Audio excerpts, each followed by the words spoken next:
yet. Hold on a second. I counted too fast. You messed them up. That's all right. Let me know when it's time for the bumper. Yeah, as soon as the picture drops. Go, John. Hi, my name is Jon Santana. I am the publisher of Iron Age Comics, and I write about half of them. And you are on Splash Pages.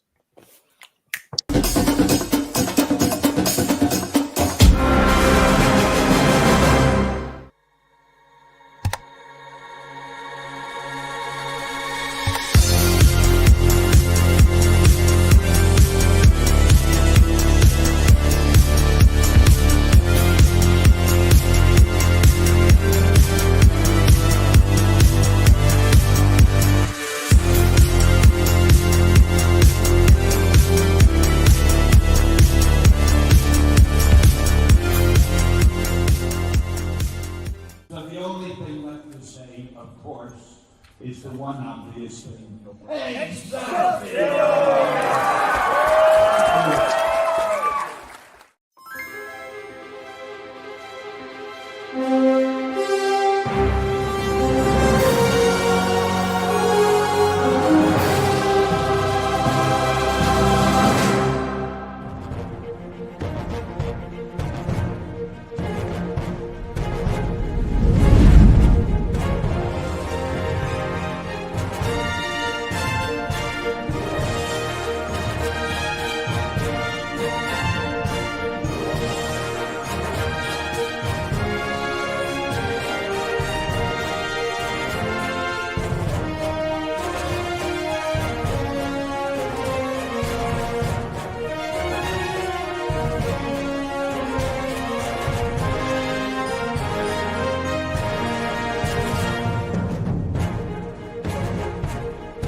Everyone thinks because you're a zombie, you don't know good coffee. Well, they're wrong. There's only one brew that gets my seal of approval. Deadly Grounds coffee is my guilty pleasure. The aroma is so intoxicating. It brings all of my neighbors out of the woodwork. Deadly Grounds coffee. Coffee to die for, and zombie approved. It's good to get a little deadly. Use the front door! Oh, they're so disgusting. Hey, happy Tuesday, everybody. You are watching Splash Pages. My name's Leo. I'm the monkey behind the keyboard here. We have an amazing show scheduled for you as always, and we'll kick it on over to Kari. How's it going? Hey, it's going great. We're in the middle of October. Nothing. I haven't had my apartment burned down almost yet. So things are going good. We have a couple more summer days coming up here in Nebraska. We're gonna hit 86 again tomorrow. But yeah, Great. I'm excited to be here tonight. It's horror. Woo! Woo! Got some horror going on. So yeah. Colby? Let's see how Jar's doing. Woo! It is. It's October. I'm very excited. First of all, my birthday was in the beginning of the month, and now we're all like getting ready for Halloween. I love Halloween. I love giving out the candy, seeing all the cool costumes.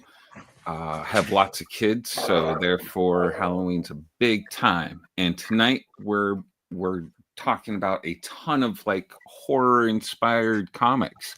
So this is going to be a great show for this month. Over to Drew. Boo. Hey, everybody. I'm Drew, as he just said so in case you weren't paying attention. Thank you for joining us on Tuesday.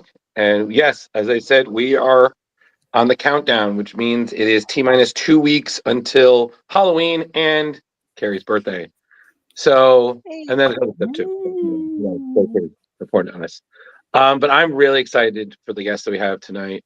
As he said in his bumper, he is the publisher and pretty much writes most of the comics for Iron Age Comics. He's a fantastic writer. He's extremely good humored. He knows a lot of stuff, but he isn't afraid to lay down the law. I've known him for quite a while. I make a point to definitely say what's up every time he's at Terrificon, which he definitely is. He's here promoting one of his latest works, but don't let me be extremely verbose. let him say everything that he can say. The one, the only, Mr. Jon Santana. Yeah. Thanks a lot, Drew. Hey, everybody. Drew is being modest. Drew and I worked together for was it 2 years? It was at least 18 months Yeah, of doing reviews for IronAgeComics.com, which is a great time in the early days of Iron Age. So I appreciate that, Drew. absolutely. That's cool. Yeah, man. Yeah, so I mean, like Drew said, I write a lot of the Iron Age comics, but I don't write all of the Iron Age comics, which is when I realized this year that, hey, I'm a real publisher because I'm not just publishing my own stuff. Now I'm publishing other writers, obviously other artists because I'm not an artist myself. And we just sort of took off running out the gates January in for an on Kickstarter, and then just every other month just hit Kickstarter after Kickstarter until we got enough notice from Michael Calero over at Massive Indies, and we got offered a lunar distribution contract, and that's why we're here today, because tomorrow, for the very first time, there will be an Iron Age comic in retail shops all over the world, and that's the Haunted Box #1, and I could not be more excited. Yeah, absolutely. Well, before we get into that, I just also want to let everybody know that John actually gave me my first writing gig when I was starting to really express interest in it. And he laid down a lot of the foundation. He saw a lot of you got the knowledge, but you need a little work. So he was very patient and whatnot. And during the early time of Iron Age. And I always attribute two people. I attribute that, and I also attribute his sister, Julianne, which is the even reason I got to working with him, who I do see every once in a while when she is in New York. The wonderful, loud, nerdy troll doll that she is. Yes, Yeah. I have to take some of the responsibility for that one. My sister's a doll, and she might be nerdy and crazy, maybe a little bit because I'm her brother, but she's her own person. Well, listen, there's nobody who hypes you up more than Julianne. I mean, I remember one of the times I was hanging out with her, she was telling me about, and Kari, you think this is like the coolest. For her birthday, he wrote her a murder mystery. He created it specifically for her. Am I wrong? You guys are going to have to give me at least 3 minutes to talk about this murder mystery. Go for it. No, It's one of my favorite things I've ever done. Take 5, take 7, no, take 10. Who cares? Go, John. Not just this particular one. That one was the one that got Drew's attention. But for years and years, every 3 or 4 years, I had built these murder mysteries, but it was an interactive game. Think of it as like a LARPing a murder mystery, right? Nice. Every person plays a role. You have a character, and you come to the murder mystery, and one of you is the killer, right? And we would do this in my brother's house. We'd do it in my mother's house. Anywhere that had lots of ins and outs and multiple ways that a killer can get in and out without getting caught. Think of the Clue movie, right? Which is what this is inspired by, and get to play it as a LARPing murder mystery game. So over time, after that was one of my biggest ones, and my sister's birthday was the one where we had the most people that weren't family or people that I didn't know. It was a big group. It was like 20 people.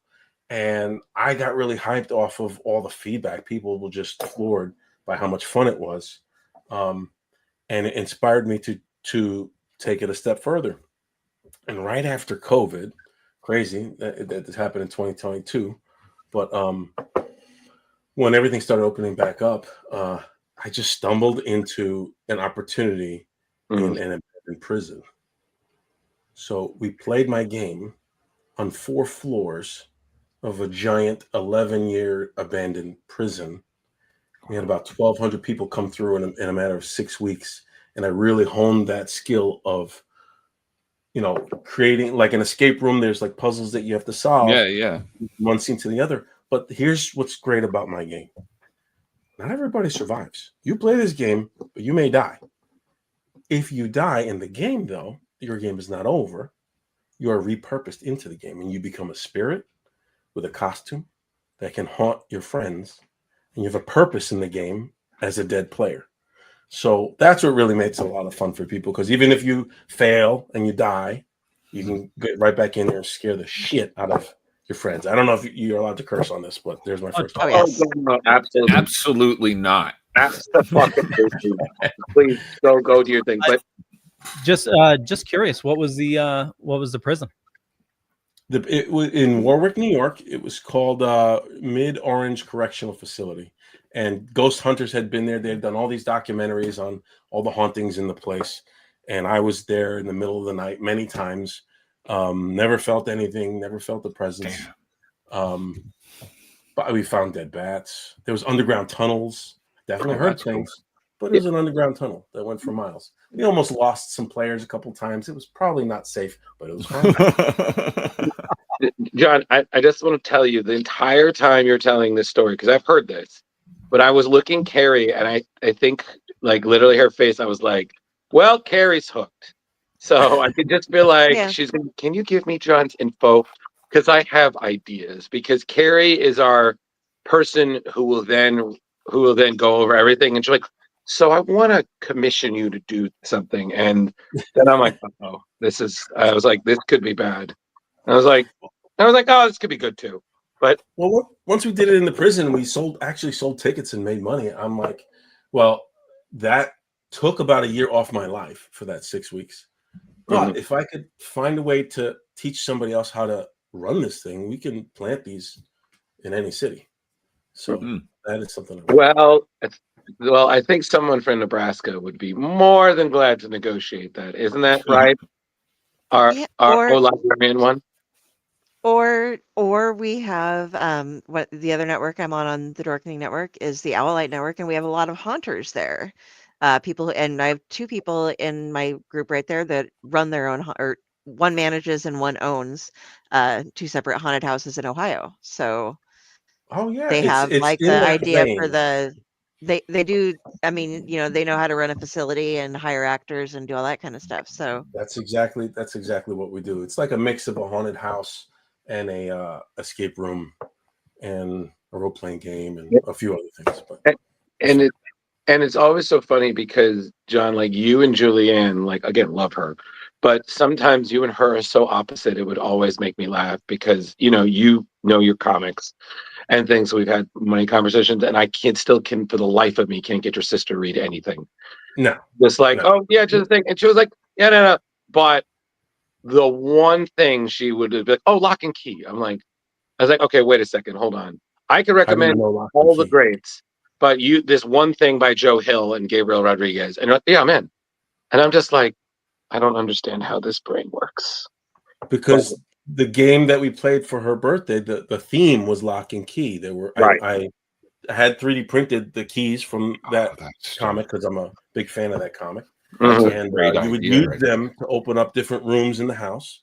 And as the game goes on, different doors open and you uncover more secrets, or you uncover the killer and it kills you one way or the other.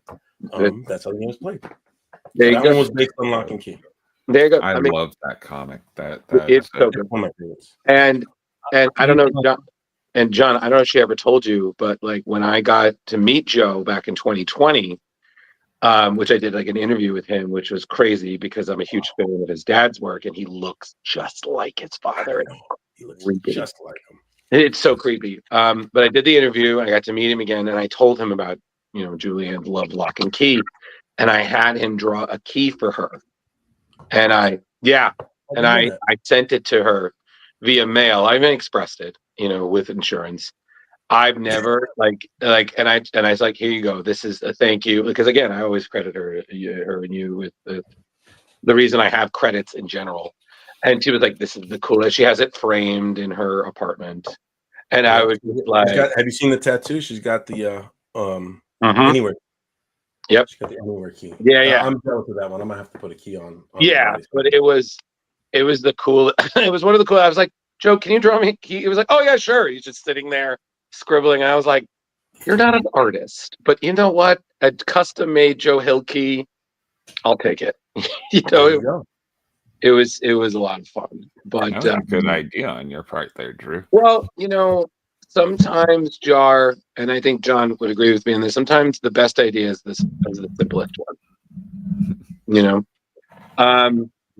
And Yeah, so just wanted to cover some of those grounds. But then on to your work. I mean, I contributed to one of your Kickstarters back in the day, Jaded, which was Mhm. your superhero book, which was awesome. Especially characters. And then I mean it just took off from there. I mean, look at everything else you Yeah.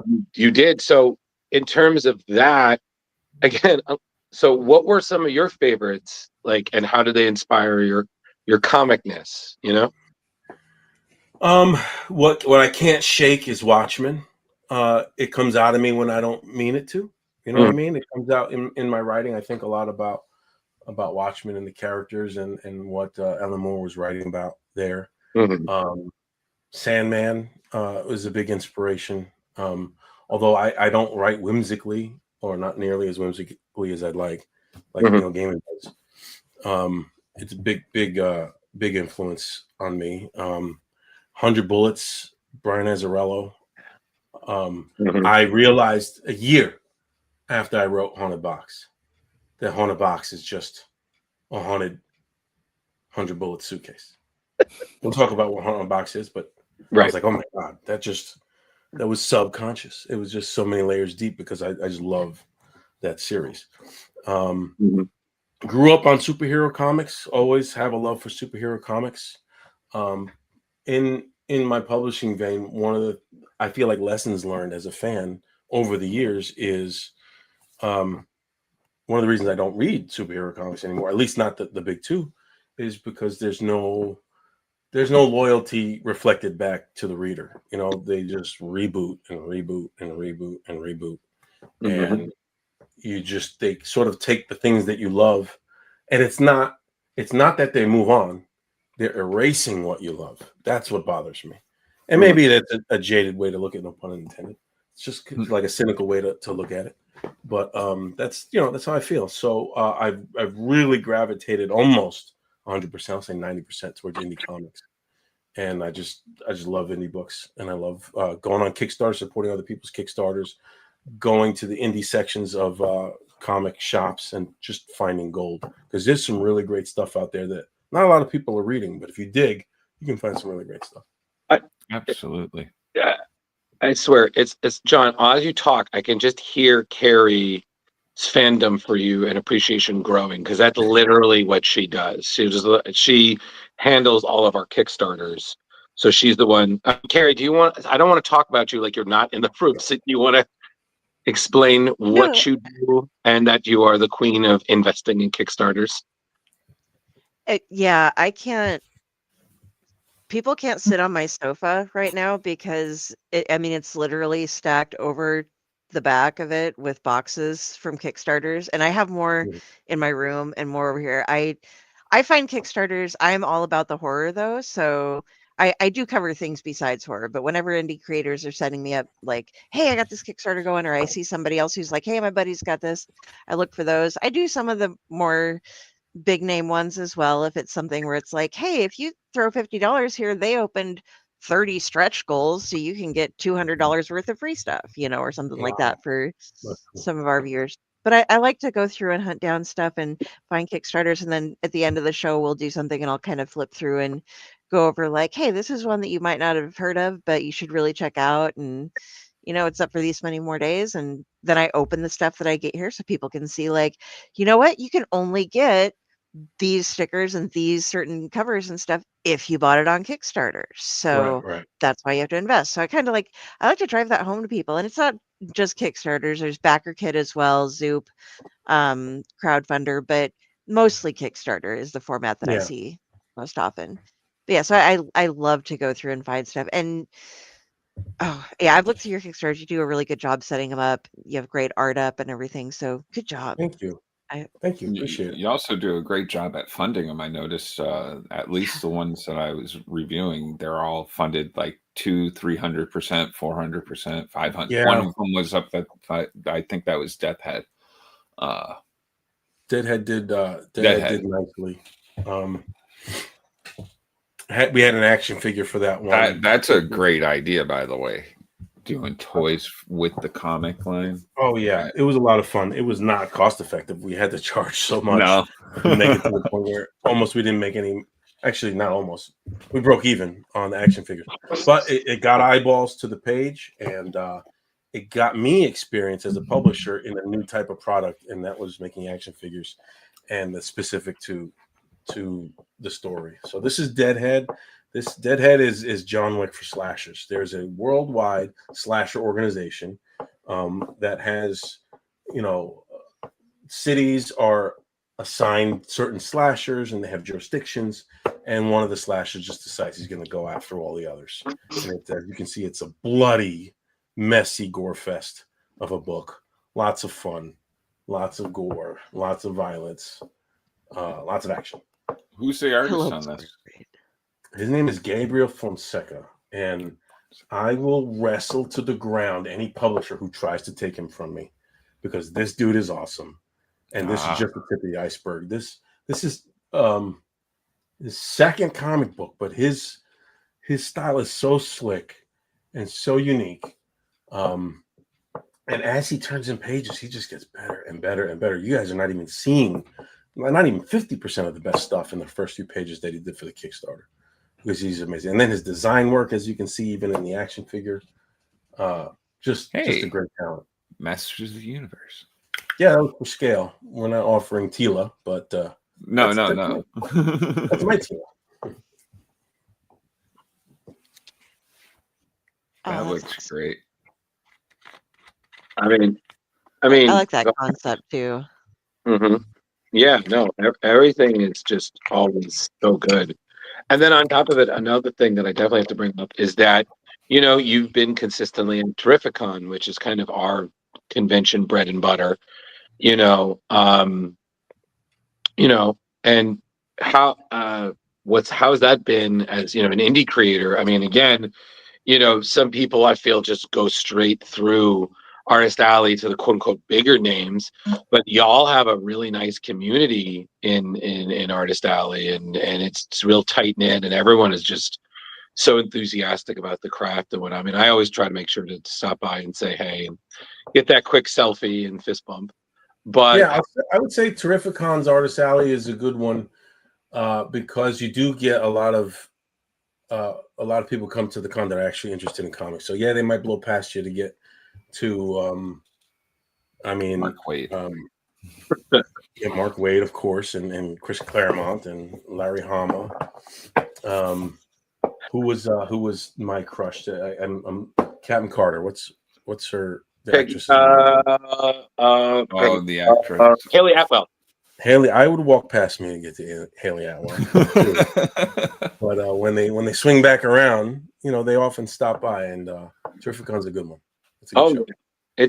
You know what works to get them to stop by? Candy. Have a big bowl of candy on your table. Okay, right. Leo, I feel like you're missing that some of John's stuff. I don't know if I would trust that candy. Yeah, I also think John's stuff sells itself. I don't think it needs candy too. I would beware of candy on my table, because I would probably think it's funny to. I've seen Trick or Treat. I was like, I'm gonna be a little suspicious of this candy bowl. Like, I'll take one, but I'm definitely saving it for the end of the day after it can be X-rayed. Just to make sure. Yeah, I wouldn't trust it either. What drove you to start publishing your own comics? I mean, you guys ready for some hard truth here? Go for it. You ready? Yeah.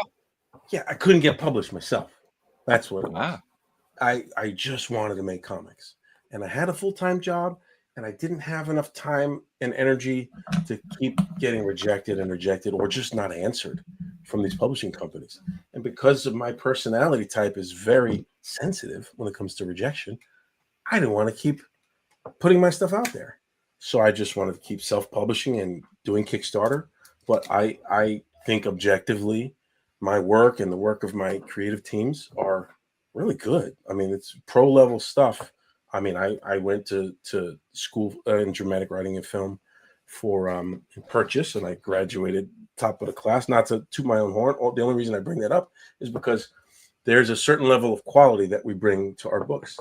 And the rejection stuff, I started to feel like it's the whole who you know of any industry. And I didn't know anybody. I didn't have those skills, and I didn't have the time. Full-time employed by United States military, just wasn't time. So how could I do it? I just did it myself and honed my craft that way, from Jaded through to Everhounds and the Wordsmith, the real grassroots indie type of book that there were only Kickstarted, to once I started working with other people, the Haunted Box horror anthology, really started actually helping other writers, bringing them in, putting stuff together. And then, it was other writers that were like, John, this stuff is really good. If you're serious, because I would talk about publishing. If you're serious, we would love to work with you. If you want to be a publisher, publish us. And I thought, well, your work is good. I think my work is good. The art is good. Why not? And then I thought I was going to be a Kickstarter only guy. And then just serendipitously, just from doing the same thing I had been doing, nothing different, going to artist alleys, going to conventions, and just shaking hands and kissing babies and meeting people, showing them my book. One day, the Haunted Box, this guy right here, the box itself, right? We made a box for the Haunted Box. Look at that. Which is a die-cut slipcase cover, and it's just something I wanted to do. That is there was gorgeous. No real need for it. Nobody was clamoring for this. I just had the idea, and I wanted to see it happen. So I just put it in the right hands. I think Kari's clamoring for it now. Months later, I get a Facebook message from a guy named Michael Calero over at Massive Indies, who had just sort of swooped in after Diamond crashed and burned, and made a connection with Lunar to try to be sort of quality control and weed through what was out there in the indie space and bring in some good stuff. Reached out to me. He said, "Hey, are you the box guy?" And I'm like, yeah, I'm the box guy. That's me. And then he said, well, why don't you put in an application for Massive Indies? I said, Michael, I met you at New York Comic Con in October. You told me to do it then, and I've already filled out the application twice. Where you been? He goes, I'm sorry, man. Fill it out again. And third time the charm, John. And here we are now. As Iron Age Comics, the publisher, through that contract, I can publish any of our books, and I will be publishing. Fantastic. That's amazing. Awesome. And since I already showed it, let me just crack it open. Look how beautiful that is. Because who doesn't like a box? She slides in and out. Wow. That's the Haunted Box. That's the deluxe. We call that cover D. That's actually coming out next Wednesday. It took a while to actually compile all those boxes. So it'll hit stores next Wednesday, still in time for Halloween. But the book itself, you'll see this on the shelf tomorrow. Yes. And look at this gloss. I mean, to this day, I've never seen gloss this. It's like glass. Yeah, man. That and it really does catch the eye too. Really, and on the shelf, especially because this is that soft touch, velvety, smooth laminate. And then exclusive to the box only is Jon Santana's first cover. I don't know, Drew, if you knew that I drew this cover. very, very nice. Way to go, man. That's the way to become an artist. It's got that that Jon Santana subtlety that I've come right. You gotta. It's like the '90s. Those pictures on the wall that you have to stare at them really hard, and then it would speak there you go. Yeah, man. Didn't see the it's never a goddamn sailboat. But because I remember, I think it was last year when I stopped by your table, because I think you were selling that, right? It was the Haunted Box 1, because I know, because next to you was Nicole Joanna. Yeah. Thank you. Yeah, who's such a doll, a real horror fan. And she's lovely. And I think she drew pages in Haunted Box 1. Yeah, exactly. So, and then you and her, were just hyping this up, and I got my copy and I read it, and it's amazing. But again, I'm not surprised because you worked on it. And I was like, wow, this is really good. And especially because there are people I know who are very big on horror comics, do exactly like, oh yeah, you should read this. It's really good. And I can take it. Certain people above me have some issues with some of the horror stuff, despite living a horror life. Um, you know, Because of living a horror life. yeah, exactly. He doesn't want to go back. He's lived the final girl life. Um, but it was so good, John. And again, I think like the question I have for you, John, is just kind of terms like, what's the point, Drew? Go. Is we're kind of seeing a renaissance now, like an emergence of horror in comics. You know, before it was definitely there, but it's really become more mainstream, and especially in like DC and Marvel, you're seeing a lot more of it. Oh yeah. So, I mean, being someone who's also dipping your foot into the water, hopefully not for the last time. What's your thoughts on this kind of blood-soaked renaissance? Yeah, you're right. It's really gone outside of comics too, right? I mean, Mhm. Shudder is a streaming platform that wouldn't have existed 15 years ago. Right.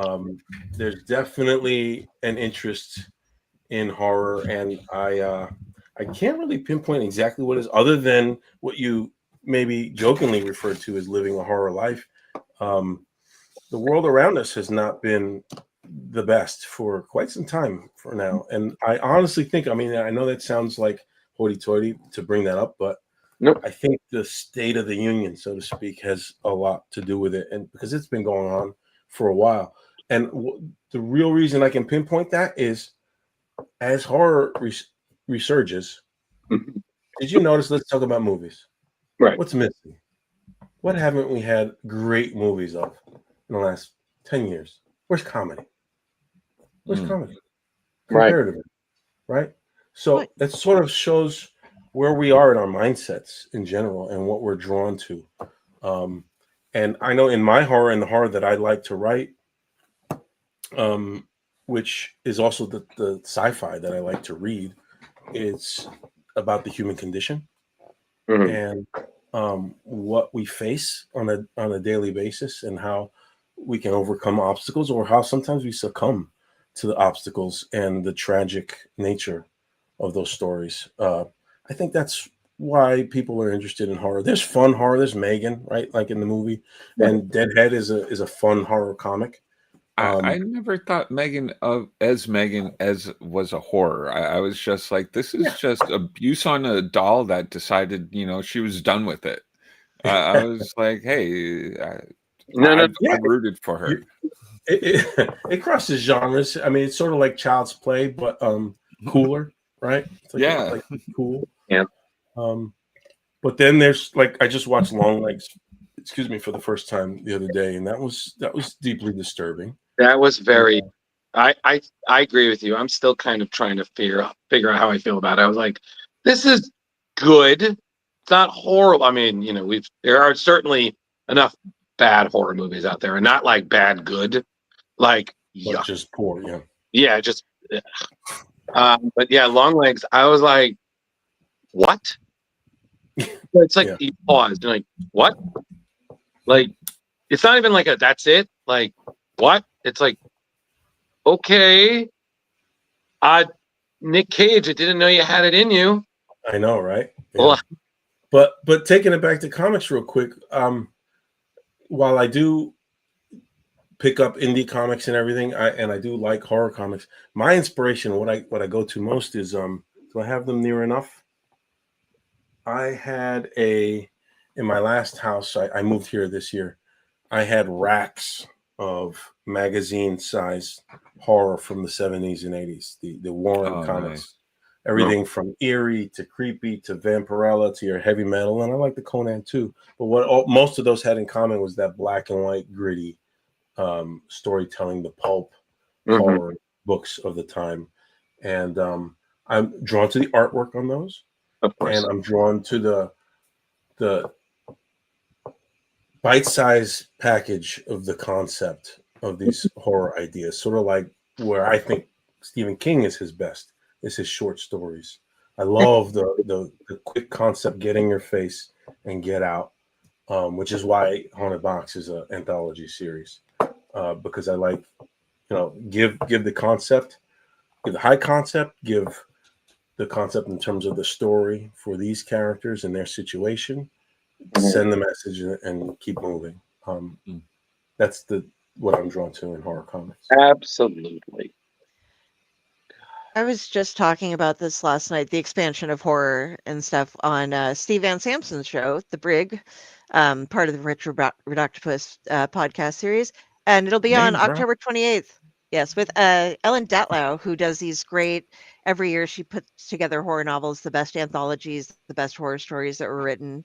And we were going over one of her books last night. And it was just like, this is the perfect time to be in horror in every genre. It's expanding and has just become wonderful. So, yeah, I'm loving it. Yeah, it's so good. It is the best time to be kind of in the horror industry. And if you've been in there if you've been in for a while, you know more about what's going on. And but I love, like I brought up last night, that it isn't just new horror stuff. Like Philip Kennedy Johnson, who we just had on, has made the Hulk into a horror comic finally, as he should have been. There's monsters and stuff involved with the superheroes. It's not just That's how Hulk started. You know, That's Hulk's origin. Hulk, OG Hulk was a horror monster. Right. Exactly. And he looked like one. When I was growing up, I was just like, oh, it's just Hulk smash and Bruce Banner hitchhiking, so Hulk is stupid for me. And then I'm like, oh no, he's not. Okay. Wow. Did I miss it? And you can thank the great Al Ewing's Immortal Hulk one. Yes. Because I mean, don't get me wrong. I will always say they were great. The late great Peter David did a lot for the Hulk. A lot of other great writers and artists too. But I mean, Al really took it in a direction that I think just completely changed the character. And Philip's work, and Kari, I believe we've said this the other. Philip is like the successor to what Al was doing. I mean, there were other Hulks, that explored the damaged psyche and the darkness and the anger that is so very much a part of Hulk's DNA.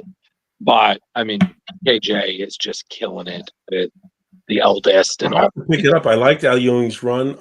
I like I said, I don't read a lot of Marvel and DC, but I liked Al Ewing's run because it stood out. They're about to start Infernal Hulk, so you should jump on with that. That's going to be crazy. Well, start with the Incredible Hulk, and because it's the first 30 issues of the first arc. PKJ has 3 arcs coming out for Hulk, and it's the Incredible Hulk. Issue 30 will be released in a couple of next week, and then Infernal Hulk is coming out. That's the second arc, and then we'll see, and that's also going to spread monsters into the Marvel universe. And that is my sales pitch for Philip Kennedy Johnson, who we all know and love. We've got to come up with a shorter name for him. Do people just call him Phil? PKJ. PKJ. Okay, PKJ. Just PKJ. Because I know why he does. I know why he uses Kennedy, because Philip K. If he just used K, everybody's thinking Philip K. Dick. Everybody's already thinking, and he's a writer. There you go. I can't compare myself to him. It's got to be the whole thing. There you go. But no, but John, I really recommend it. I mean, I loved Al's work on Immortal, and then when Philip came on, I was familiar with him for his work on Superman and Jar Aliens, and I was a little hesitant, but I mean, his stuff is cool because it reads like you could see this Hulk teaming up with Hellboy, just knocking the fuck out of monsters. That sounds awesome. And whatnot. And it's just, it really explores the dark, and it pushes some great concepts. I mean, in that we saw a new Ghost Rider show up, Sal Romero, who was just awesome. He was a World War II Ghost Rider. So he's just so cool. Oh, that sounds awesome. All bunch of darkness, and then the thing that's it's very gothic. Also, the transformations is very body horror. Oh yeah. Yeah. Well, I mean, Al's work very much hammered that, but Philip just takes it to another degree. I think each issue, it just pushes more and more. You're like, oh God. I've been a Hulk fan for many years, so you guys are selling me on it. Yeah, I mean, do it. Cronenberg would be like, nicely done. Good stuff. It's not exactly Videodrome, but it's definitely a distant cousin. But no, it's definitely worth checking out, John. But so now we've talked enough about that. So we definitely want to cover the new book that's coming out. First things first, I just need to say Watson versus Holmes is just so good. Thank you. Wow. I'm having a ball with that. And what I'll drop here for you guys, I haven't told anybody this yet, but this story, Watson v. Holmes, while it was my idea to make Holmes a vampire and have Watson be the one to have to stop him, because how could you possibly make Watson even more of an underdog against Sherlock Holmes, but to make Sherlock Holmes a vampire? I was so focused on Watson and how to make Watson a powerful hero. Mm-hmm. And I had the ideas for Sherlock Holmes, but my son, who's 22 now, who he's gone his whole life having to deal with me telling him my stories about my characters and living through that. He started coming back and firing back with some ideas about Sherlock Holmes, and I'm like, kid, you're getting story credit, man, because you are really giving me some really great ideas that are going in this book. So yeah, my son Rafael Santana, he and I spent hours upon hours, weeks upon weeks, and now almost 6 months of going over, fleshing out the lore, the world building of Watson v. Holmes, specifically on the vampire side, is where I credit Raphael's contribution. So I can't wait till you guys see that. And really who Sherlock Holmes is as a vampire. He's already just the idea of Sherlock Holmes as a vampire. You already know, right? He is the most deadly vampire ever to walk the earth. Like, he must be, right? Right. He has a baby vampire.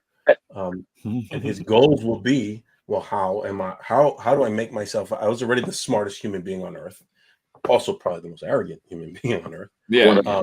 With that arrogance, with that intelligence, with the power of being a vampire, and with the drive to be the greatest, what would he do? What would he do to the other vampires? And then how is Watson, just John Watson, going to stop him? So that's the concept there for Watson v. Holmes, and we're having a blast with it. And then on top of it, to make it a family thing is the best. Like, you're telling me this, and I remember reading about that webcomic Axe Cop, which was written, I think it's co-written by a guy and his younger brother. His like baby brother. His brother was 5 and he was 30. There was a big gap. It was his half brother, and he just watched his little brother playing with toys, and he's just like, "That's going in the story. That's going, no matter how ludicrous it is, it's going in the story." Exactly, and it's just so great seeing that. So I mean, that collaboration, especially you and your kid. I mean, yeah, it's really good. It makes it that much more special, and it's somebody that obviously I trust with his sensibilities, because he and I have very similar sensibilities. Right. So he gets it, and we got some really great twists and turns in that story coming up. That's pretty cool, man. Fucking yeah, I gotta level the fuck up this year, guys. I got 2 more months, 2.5, right? I gotta level up. We're talking to too many people that have so much energy. Like, you guys are out there creating. You've got 6 books that you're putting out each month or something like that. This year, we will have 6 Kickstarters by the time December's over. Fully sent out. No, sent out. We'll have 5 of them will have been sent out, because we're launching the 6th one in December. Oh, okay. And this one, Watson v. Holmes, probably won't be sent out in time for December yet either, because there's about a 3-month lag, just like in comics. Yeah, it's about a 3-month lag, but they're all going to spill over into next year into the rotation for retail. So we've got Infernoct, which is my friend Mina's work creation. We brought it over from Scout Comics so that we can do a volume 2 under Iron Age Comics. Nice. So we've got Infernoct. We've got a book called Abattoir 6, which is a different type of vampire book. Very monstrous vampires. It's like Escape from New York, where the humans are the prisoners and the vampires are the wardens and the officers trying to stop them from escaping, and really just keeping them as like a farm, like a blood farm. and so these characters need to find a way to escape this giant bigger than Alcatraz size prison in Abattoir 6. Oh, that sounds And then great.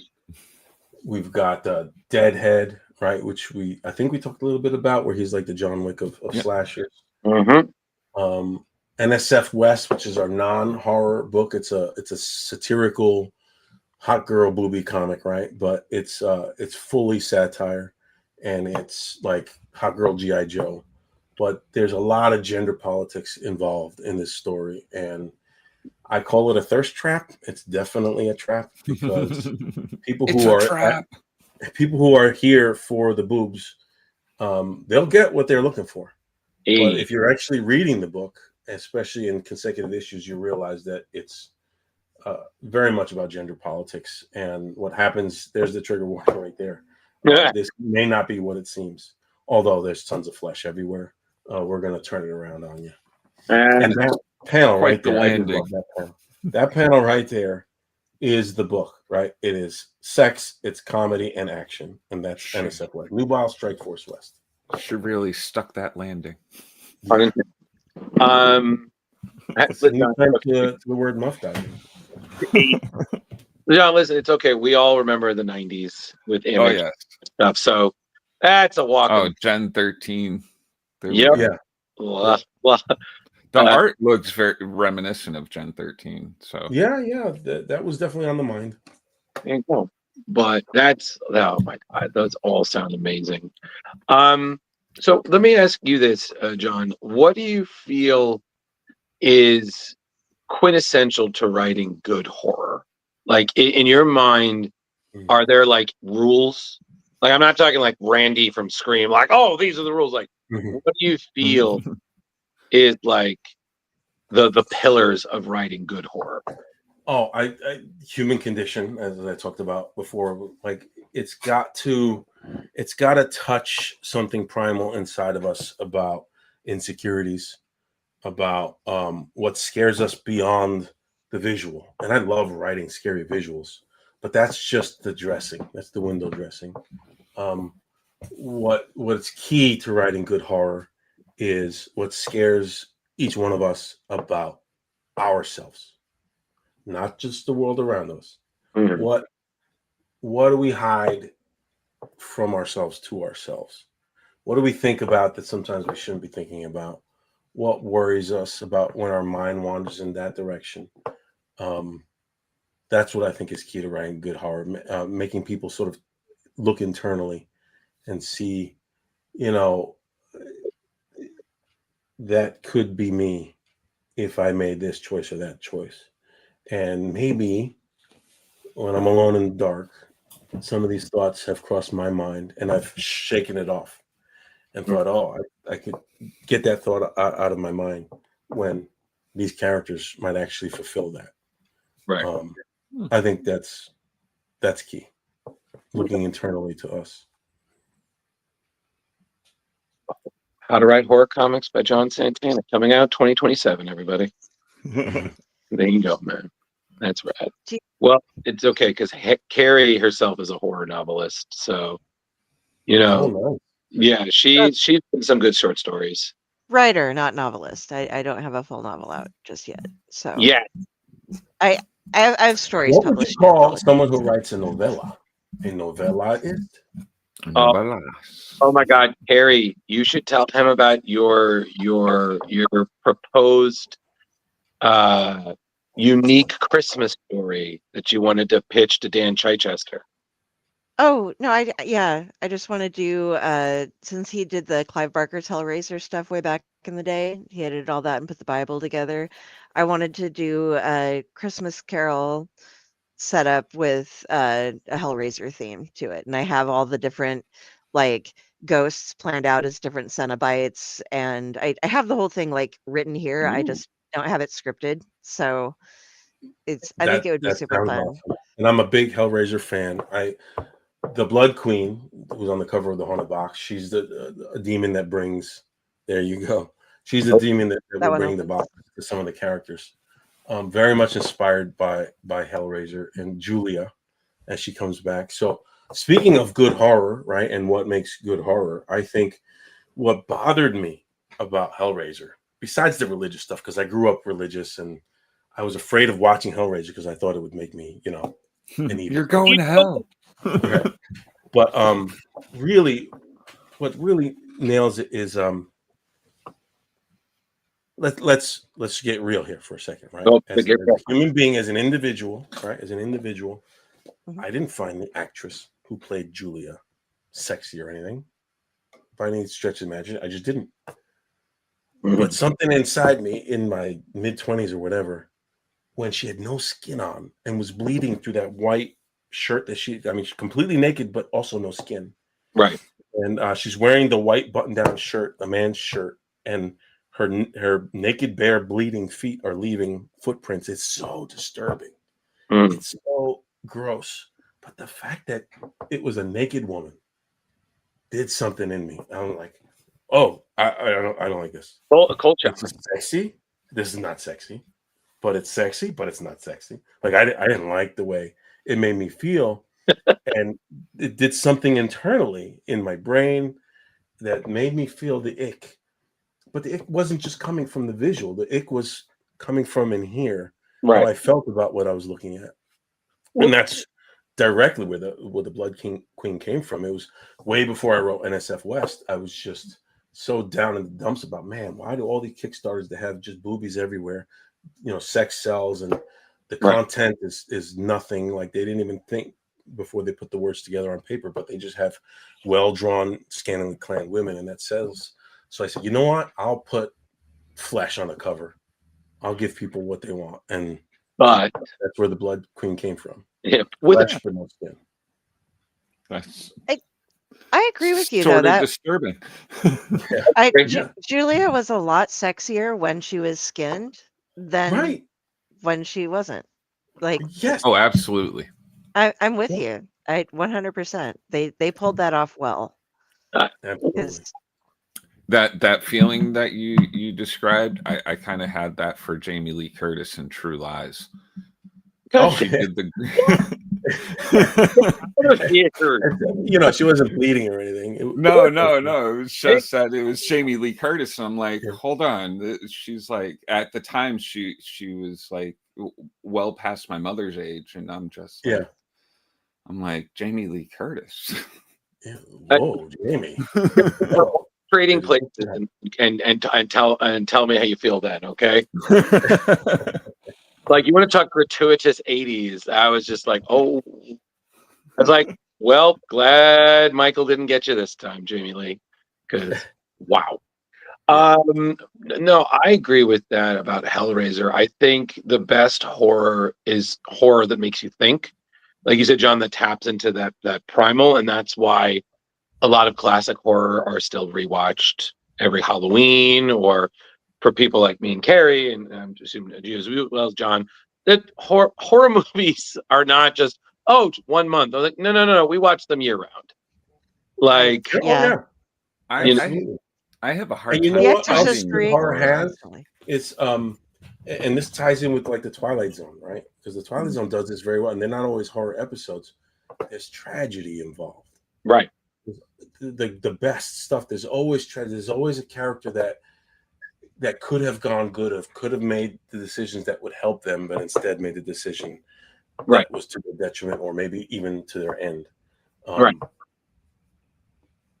That's the stuff I like. Yeah, I think that's the thing, and I've talked about this a lot with Kari, because we tend to have a lot of good conversations about horror. Leo, it's not that you don't. It's just, Kari is already living that hashtag goth life. So, she's just a little closer to the abyss. I have a hard time finding horror that I like. Well, because I'm always wanting to be scared, and now it's a lot more gratuitous gore.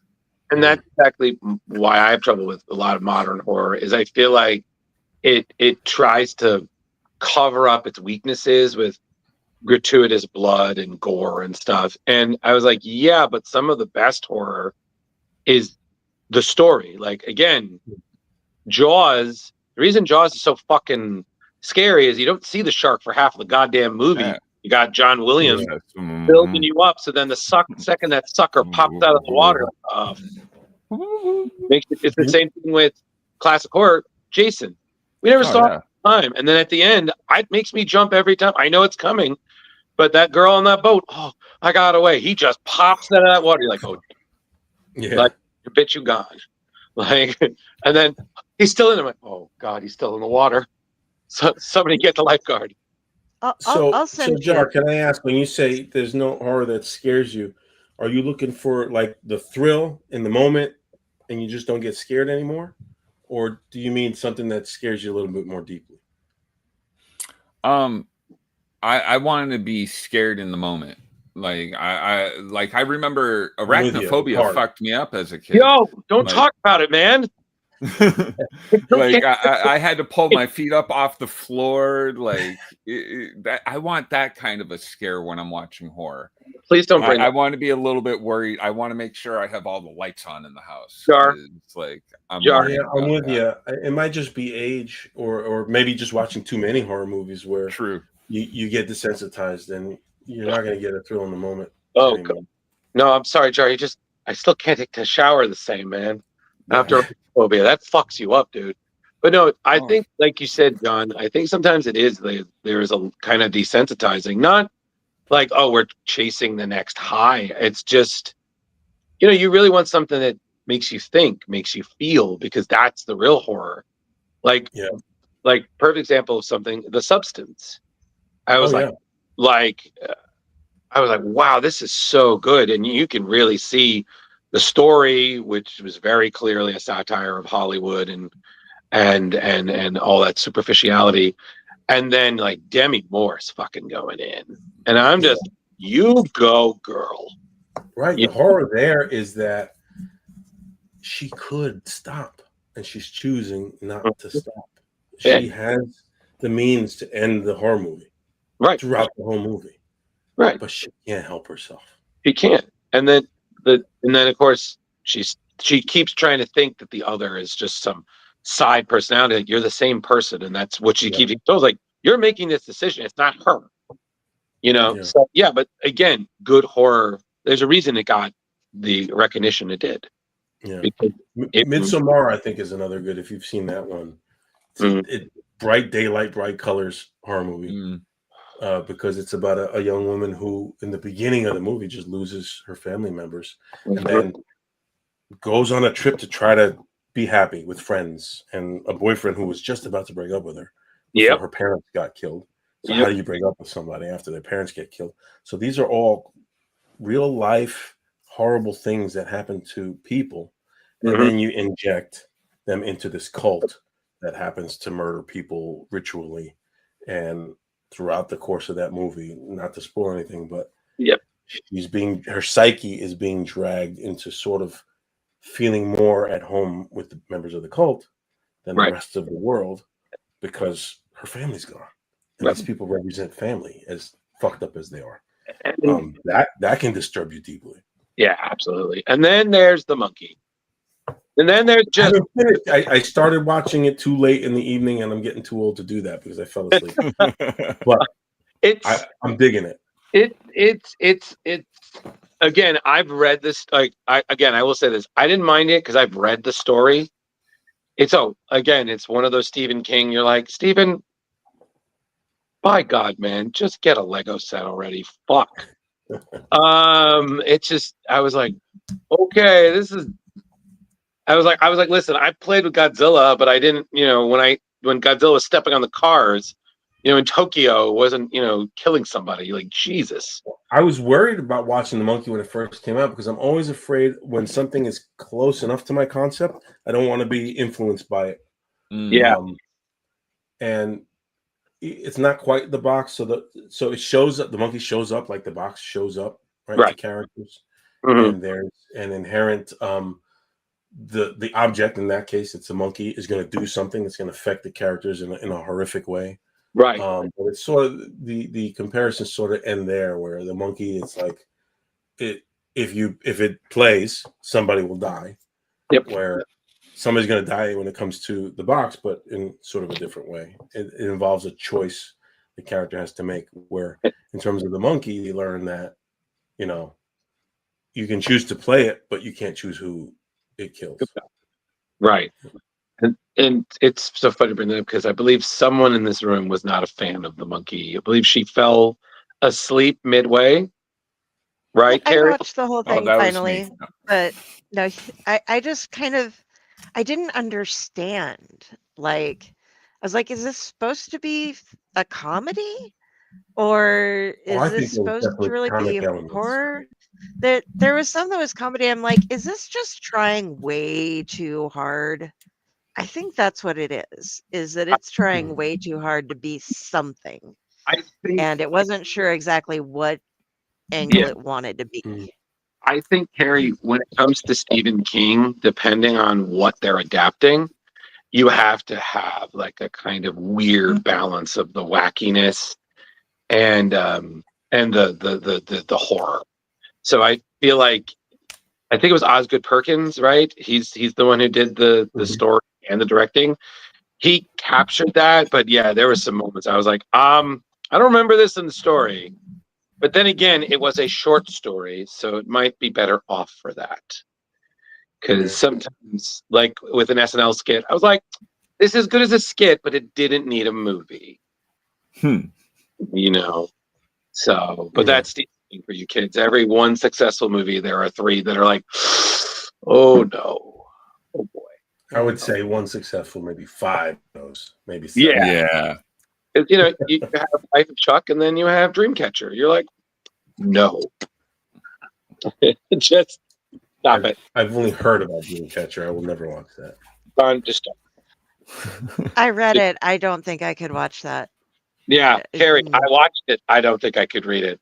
And then I read so much Stephen King that I even read, Kari, I would rather read Tommy Knockers again than read Dreamcatcher. I want to watch his new one there, the Long Walk or whatever it is. That looks interesting to me. That I want to see Life of Chuck. I heard that was really good. Like I think my favorite story of Stephen King was I think he got yelled at by a woman in the supermarket for writing like scary shit. And she was like, why can't you write something like that? Like this at the time, Shawshank Redemption. Like that guy wrote Shawshank Redemption. I was like, but ma'am, I did write the story. It's like, right. And she walked away and he's just like, the hell? I've actually been wanting to watch Misery again recently. Okay. I haven't watched that in a while. I have to admit, I've never seen Misery. I have never seen Misery. That is Kathy Bates' character is definitely scary. I'm 6 movies into spooky. I could always we could finish the show. I was like, well, I'm gonna go get my my ankles broken by a sledgehammer, guys. I'll see you later. You know, but but Leo, did you have any questions? Leo's been just drinking his root beer over there. No. I like usual. I tried to get some words in edgewise, but Drew drives right. Cut you off. Stop it. Do you have anything? Because again, you know, you're sipping your alcoholic root beer over there, or whatever. Is it not your father's? Yeah. Yep. Dear God. Oh, I haven't had that in a while. I like that. I like those. I do too. For when I did drink, it was tasty. Yeah. What a dad. It was tasty. A friend of mine also gave me root beer whiskey, which is dangerous for you. Dangerous. He's a couple, and then he's like, yeah, no, somebody better get it. I'm like, Leo, take that again. Did you have any questions for John, Leo? Well, I know you guys covered pretty much everything, but I noticed your Star Wars posters in the back. You a big Star Wars fan? Oh, big Star Wars fan. Grew up a Star Wars fan. My first movie memory was Return of the Jedi, even though my dad took me to see Empire, but I just don't remember it. You know the guy that does the posters passed away today. Drew Struzan. Oh, yeah. That's why you have Drew Struzan? Yeah. I noticed your posters too. I was going to be like, Yeah. Every pretty much every movie poster from our childhood just got.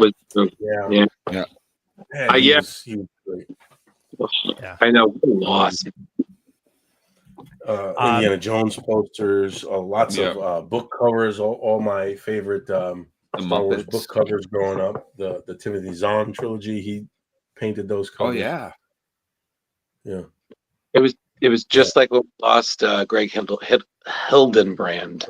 You know, the Star Wars poster. You know, what a loss. But at least their work lives on, kids. Yes. Yeah. Yes. And since we've got some fans, I'll point this over here. And my favorite is my Revenge of the Jedi poster. Oh, sweet. Ooh.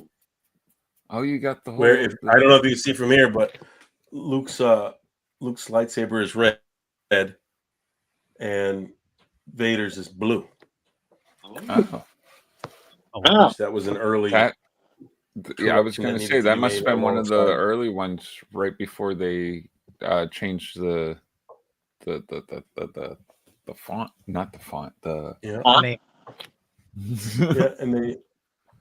And they wasn't it going to be called Revenge of the Jedi? Even though that they're reversed, the green was not even one of the colors, so that was just completely wrong. So yeah, Jar, that's what the poster is, Revenge of the Jedi. Before they that was like the original name before they changed it. Yeah, that's what I thought. Yeah. Or heard. There was a leak. I don't know how true it is, but looks like Disney is gonna release the original trilogy, like the theatrical release, remastered. What? Oh, that'd be nice. Theaters? When you say remastered, you mean which version? Oh, no, the theatrical release, the original ones. No crazy aliens. No McClunky. Guys, one at a time. I know we're excited. Go, Leo. Yeah, I believe it's slated for 2027. Apparently, there was some script that ran on Disney's side that like uploaded a bunch of stuff to YouTube, and part of it was showing, some information about remastering the original trilogy. That would be incredible because I still have to this day 2 copies of the last set of VHS tapes from the 90s. Yep. The black tapes from the 90s, from when Lucas released them in the 90s, before he went crazy and went to town changing everything. Yeah. And I have the VHS tapes because I think one day I'm actually going to put them in a VCR and watch them, but it just doesn't happen. You gotta have that. I'd be afraid that you'd break the tape at this point. I have 2 because one is open and one is sealed. Oh, very smart. Very smart. Until if this does come out in 2027, before then you can watch there's fan edits. Harmy, I believe it's the Harmy edition. He went through and like spliced, the Laserdisc versions with the Blu-rays and made like the definitive like fan edit of the original trilogy. That'd be nice because it'd be much better quality than my VHS. Oh, it's incredible quality. But you have to like sail the 7 seas in order to get it. So okay, wait. So John, I have to ask: is your favorite one Return? Is that your? If I count nostalgia, yes. Okay, I'll be with you on that one too.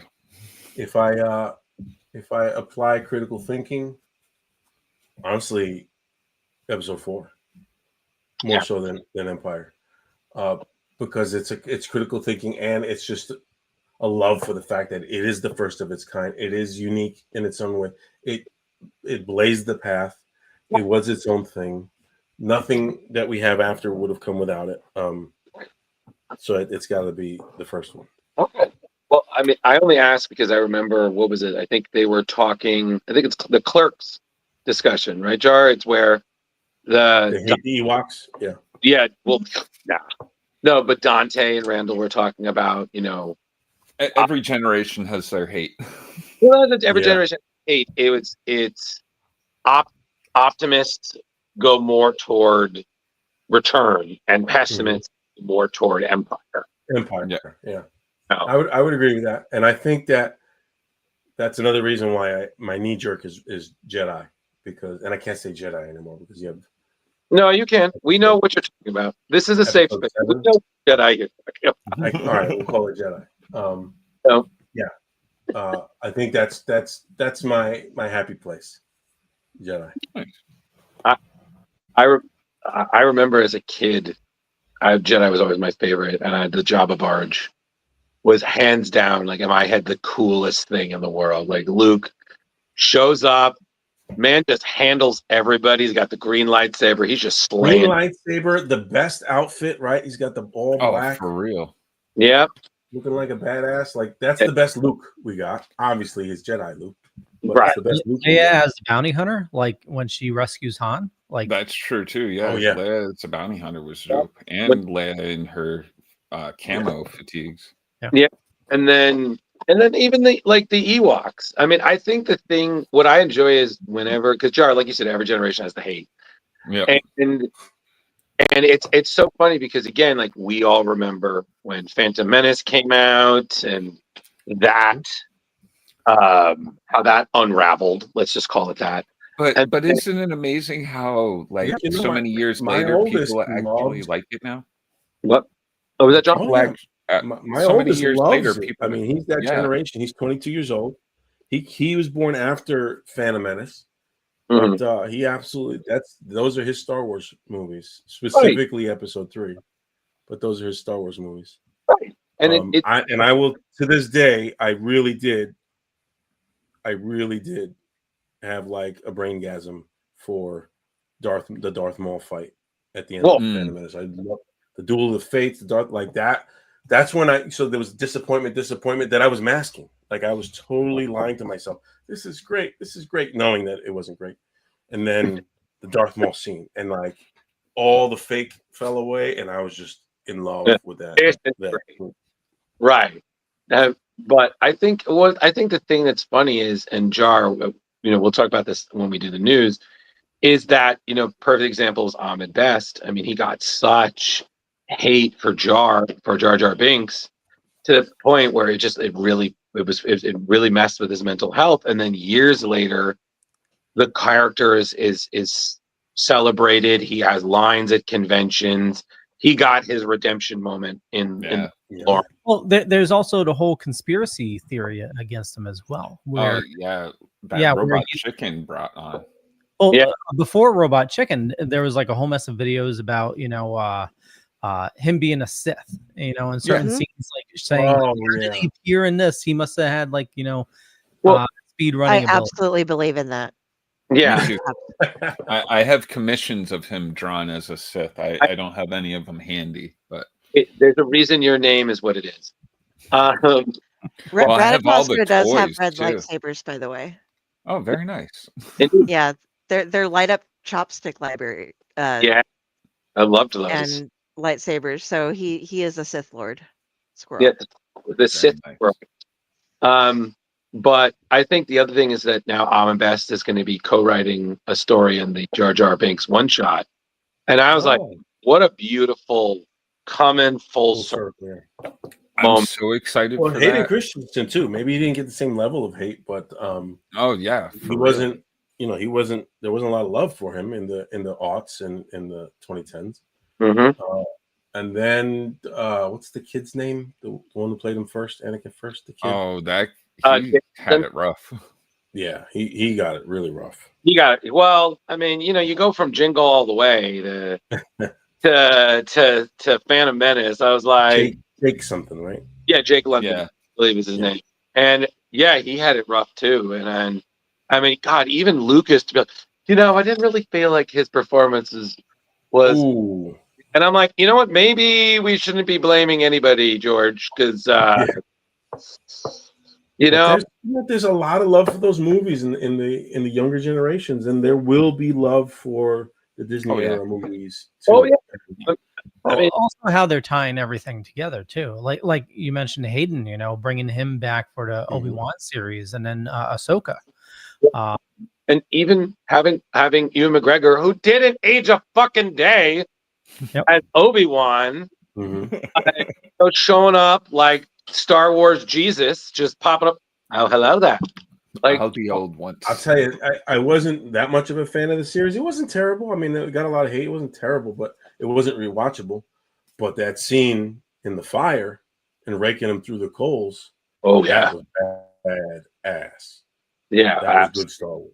absolutely. I feel like I remember God, because I feel like everybody has a Star Wars story. I just remember when me and my family went to see Attack of the Clones. My sister fell asleep during it. She woke up, was like, "Did they win?" I'm like, "Yes, they won." Okay, good. Did I miss anything? I was like, "Nope." Just a lot of exposition and lightsaber fools. It was like, all right, cool, good. I was like, yep, most expensive nap you'll ever have. Actually, if you want to read a amazing story in comic book form, the C-3PO one shot is Yes. friggin' phenomenal. By James Robinson and Tony Harris. It's amazing. Yes. Tony Harris. So what are we talking? 2010s? No, I would say in the 2010, 2020 range. Because that was when the Star Wars comics were really starting to blow up at Marvel. 2016. 2016 it came out. Okay, I'll check that one out. Well, James and Tony, who had worked previously on Starman, reunited together, and the story is amazing. And I actually had a copy that I was going to give, that was going to get signed by both of them, and I lost it. And it got this is a single 22-page issue, one shot. Yeah, it's what explains how C-3PO got that red arm that you saw in the newer trilogy, and it's so good, and I'm so mad because I had it and I left it somewhere at a con and someone took it. I was like, how 3PO got his red arm. He used it the wrong way, grew hair in his palm, and needed a new arm, is what I thought. Yeah, that's what happens when you do Daredevil. that too much. And that's why Daredevil needed the black armor. So you're all we're all going. You're all monsters. Everybody get out. Get out, all of you.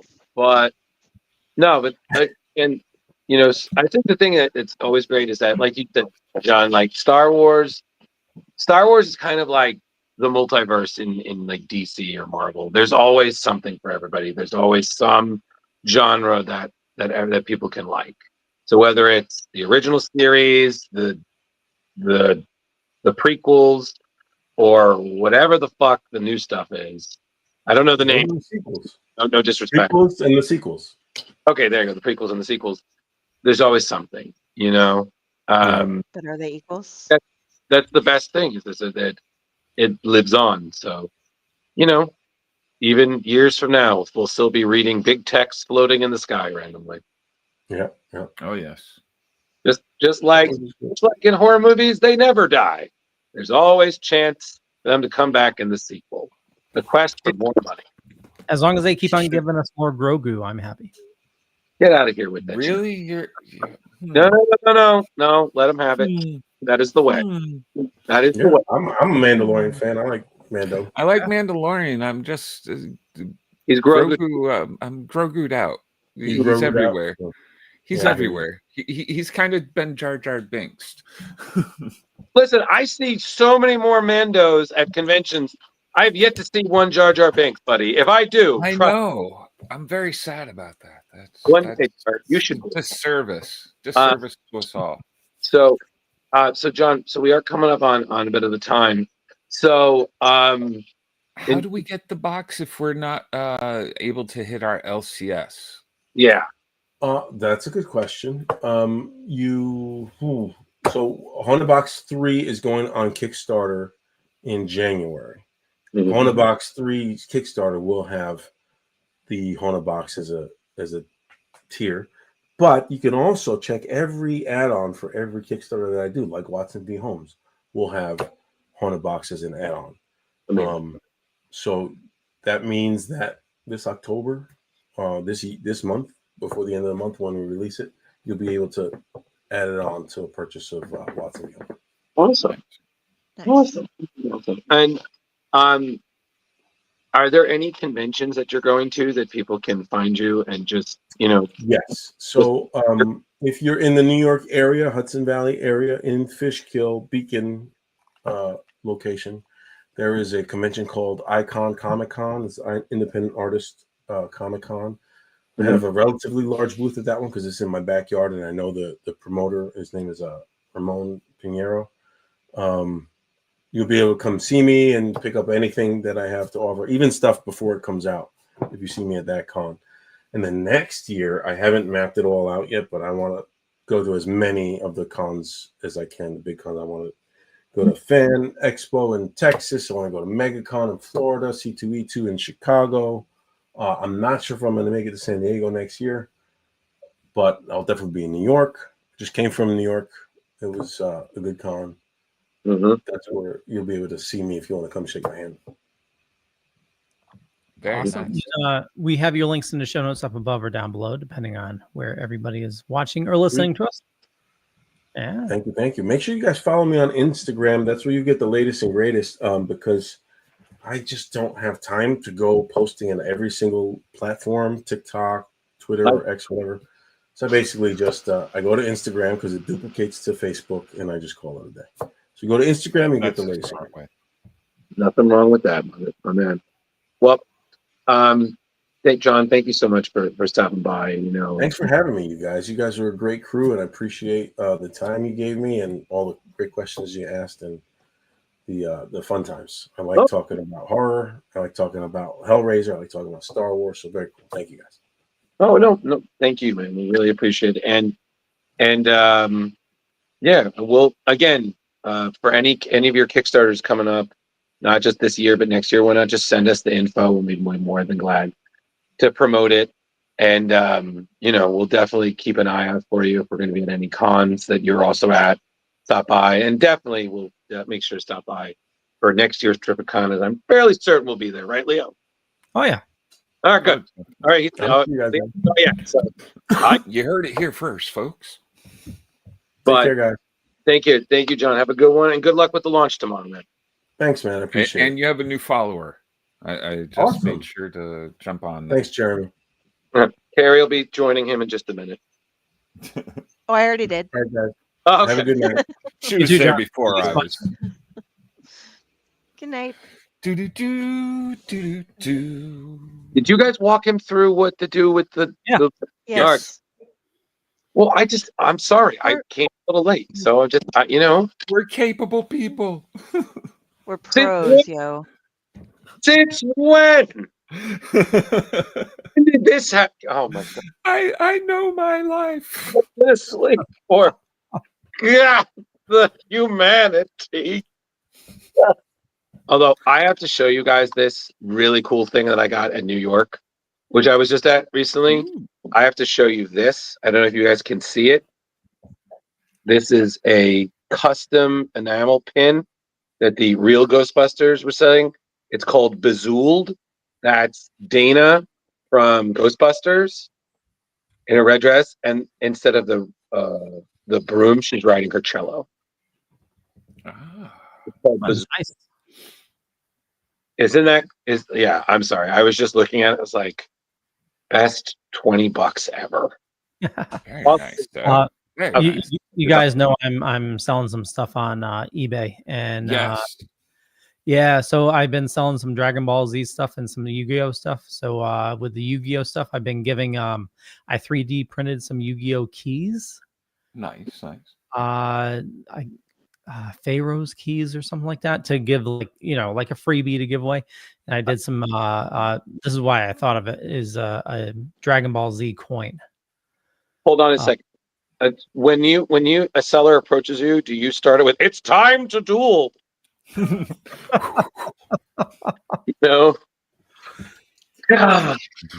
Sorry. Again, when he's not wearing his headphones, his hair's very stylish, or very pointy. But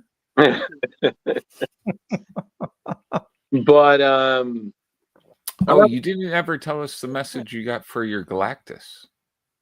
Somebody was asking if I did a multicolor print or if I printed individual colors. So I told him that it was articulated and all individual parts. Yeah, I like nice. that you're doing that for your eBay stuff because when I buy stuff there, it's always nice when you get something and you get a little extra and you're like, oh, I want to go back to this seller because Yeah.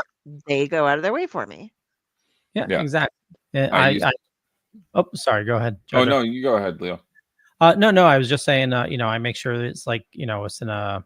I got cardboard boxes so that they don't get bent or anything like that. Just small ones like a half inch. Fits the cards perfectly and padded and everything. So make sure it gets there. Because this is stuff that's been in my closet for 20 plus years. So it's yeah. Don't want to. That's really cool though that you're actually getting rid of it. You're Yeah, slowly. I got like 200 packs of cards, and I've sold like 7 so far. Hey, it's a start. Yeah, exactly. Amazing. So, okay, so I have to ask, what are we doing right now? Yeah, I have to ask that too. I thought we were gonna skip. Yeah, we were. Actually, we can talk about it after the show. If there's nothing else, we can close things up.